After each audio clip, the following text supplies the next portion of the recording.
You are listening to episode 25 of the Autism Mom Coach. Setting Yourself Up for Success, Part 2, Mental Rehearsal. It's showtime. The 2022 school year is here, and if you are finding yourself feeling a little more anxious than usual, then this is the perfect time to practice the skill I'm going to teach you today. It is an emotional regulation skill used by Navy SEALs, elite athletes, and CEOs, just to name a few, to successfully manage high-pressure situations.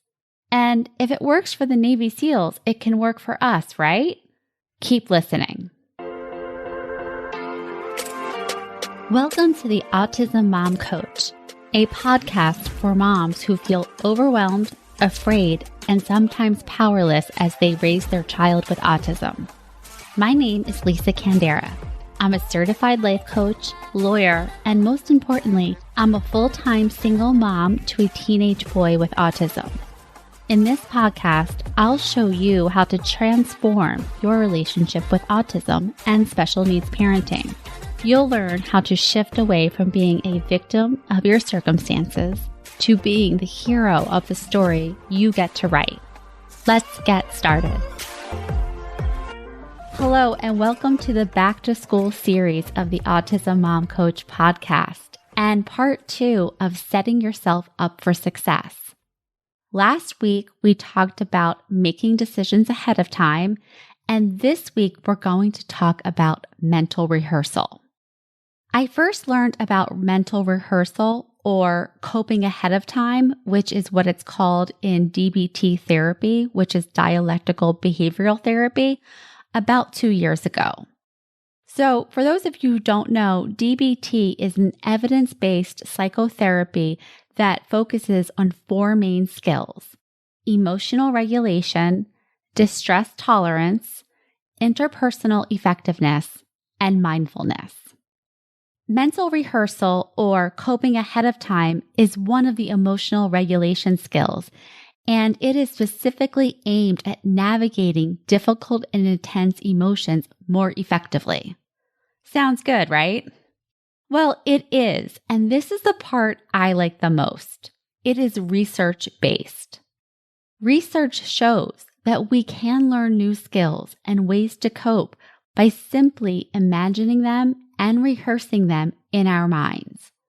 Studies have shown that many of the same areas of the brain that are activated when we are imagining an activity are the same ones that light up when we are actually engaging in the activity, which is pretty fascinating. For example, elite athletes mentally rehearse everything they do before a competition. They will perform the activity repeatedly in their mind and each time performing it perfectly. By doing this, they are strengthening the neural pathway needed to reinforce those skills to help them become more automatic.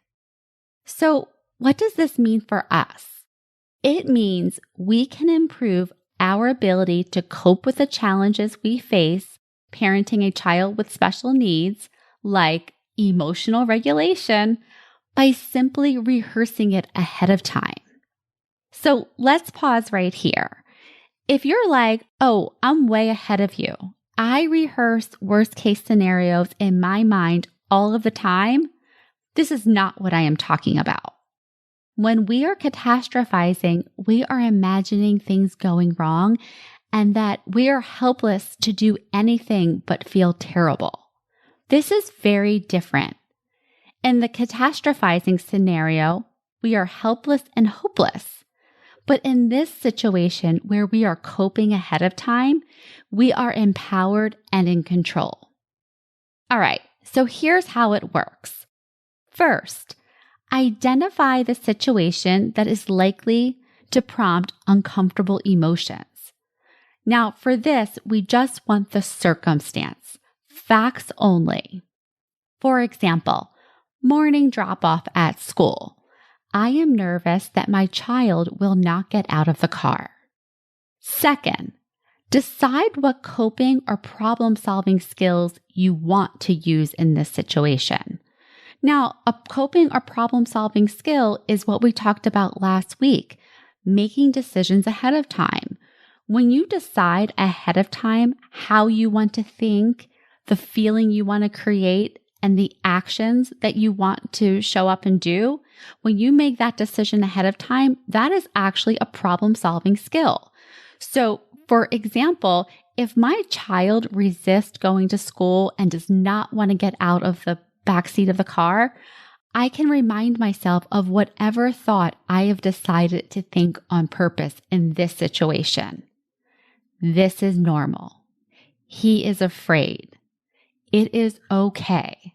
Whatever it is that you decide ahead of time that will help support you in this situation with creating an emotion that will keep you calm or just even neutral, this is the problem-solving skill that you want to bring into this situation. So in this situation, when my child is in the backseat of the car and he doesn't want to get out at the drop-off line, thought that I have decided to practice ahead of time is change and transition is really hard for him. When I'm thinking this, I'm calmer.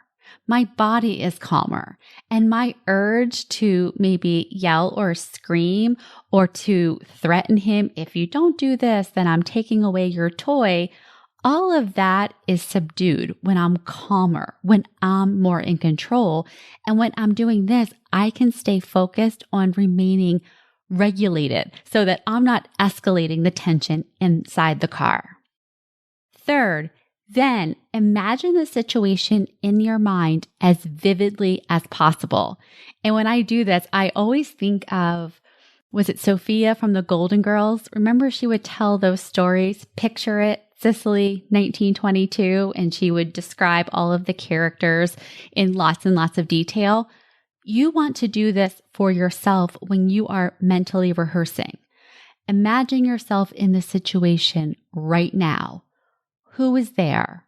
What are they doing? What are they saying? What are you doing? What are you not doing?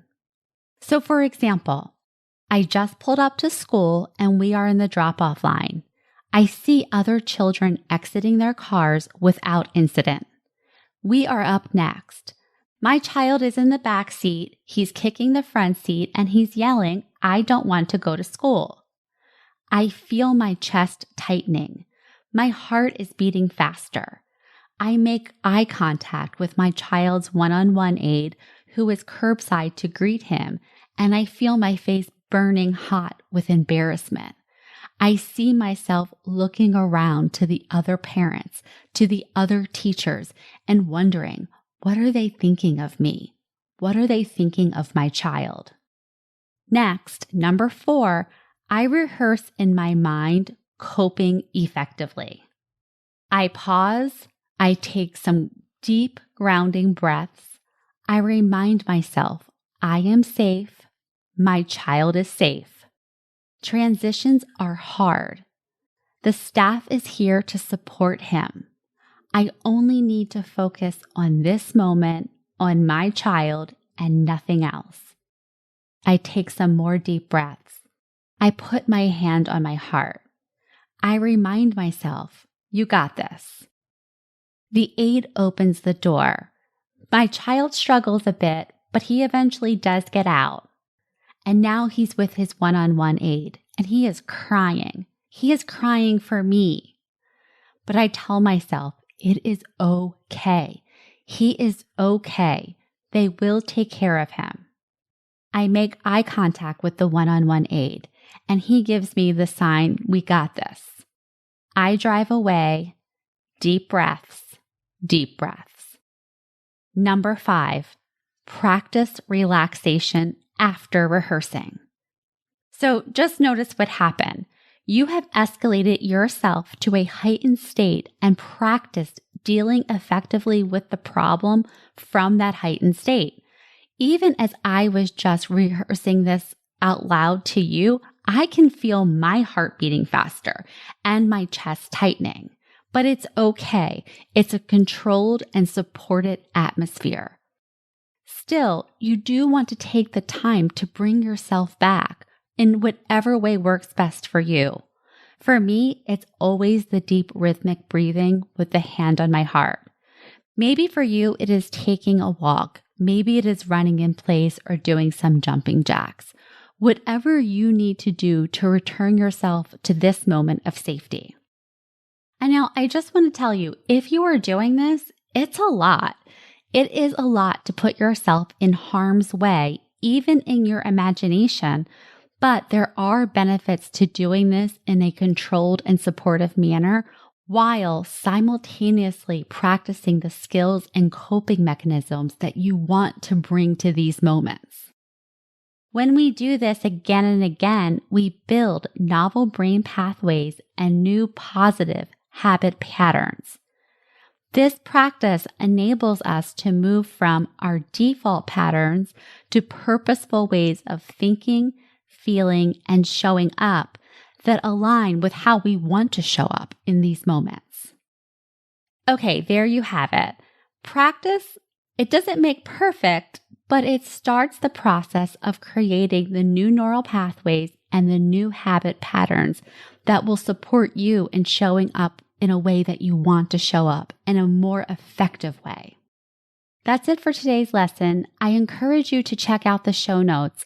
I am going to leave a link to an article about mental rehearsal, and I am also going to leave a link to the DBT workbook worksheet about coping ahead of time so that you can print this out for yourself and have it with you whenever you decide to practice this. Finally, if you are liking what I am saying and it's resonating with you and you want to learn more about how we can work together to up-level your skills parenting a child with autism, now is the time to schedule a consultation with me. All you need to do is go onto my website, schedule a free consultation, and we can chat about how we can work together to best support you. Thank you for listening, and I will talk to you next week. Thanks for listening to the Autism Mom Coach. If you want more information or the show notes and resources from the podcast, visit theautismmomcoach.com. See you next week.